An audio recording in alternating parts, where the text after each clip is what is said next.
what I do, again, carrying the same system, I'm working the both the top and the bottom, is I put in a bottom edge set there.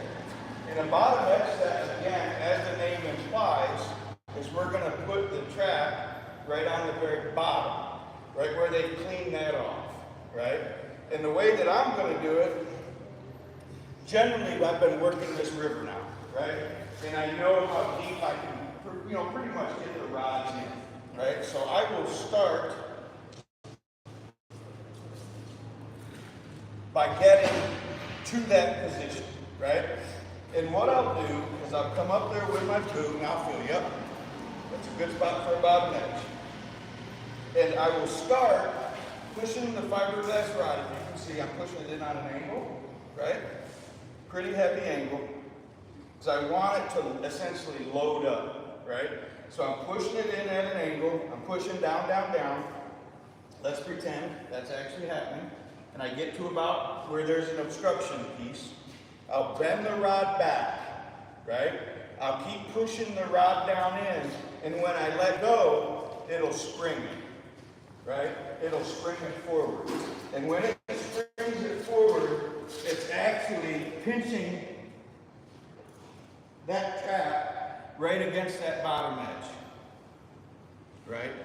That, in my opinion, is very fast, and it's an awesome.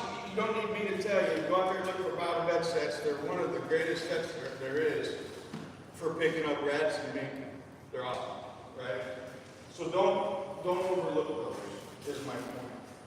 So then you get to, you're working that same edge. You get to a culvert. Plug the culvert, right? You can plug the culvert. You can do it with a body grip. You can do it with. I like a foothold to plug culverts and drain tiles because it doesn't require the animal to fully commit, right? So if I use a foothold, and this is why I use long chain, usually around a culvert or a drain tile, there could be a lot of riprap or rock or you name it, right? And so if I just got the stop chain, right, which is about that long on the trap. If I want my trap right here, I've only got this big an area to stake in, right? I extend my chain this much, now I've got a whole lot more area to hopefully get my stake in.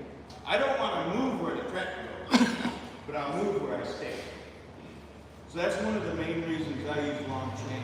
Plus for the extra weight if you're out in the pond, whatever. Again, I want all of mine set up the same, so I reach in and grab and go. But that's one of the reasons I do that. You get big culverts, you can do the same thing. You can top edge. You can top edge right here. You can swing the trap to where it's just under the water, just by putting the rod in. You do it all the time. So that's the open water. When we start getting into the ice, which is generally not long after we open, it starts getting trickier, right? There's a couple problems that we all have on the ice, and that's where is the run, or where are they coming out of that line, or where are they going into that push-up, blah blah blah blah, right? It's hard, especially if you were like me, you procrastinated, and you didn't go out there as soon as you had that clear ice, right? It was funner to watch the football game or whatever, and well, it rained and snowed tonight, now the ice is all milky white. So that's when it starts getting tough. But what I like to do is obviously the first thing that we're doing under ice is, for the most part, we're hut trapping, right? We're targeting the hut areas. Okay. So this is something I like to do. There's something wrong with this strap, and I knew that because I put the chain through the jaws. So it must be at one of the last conventions that I was doing a demo, it probably bit me. And so there's something wrong with that. So we won't even try. So anyway, so where do we set around these huts?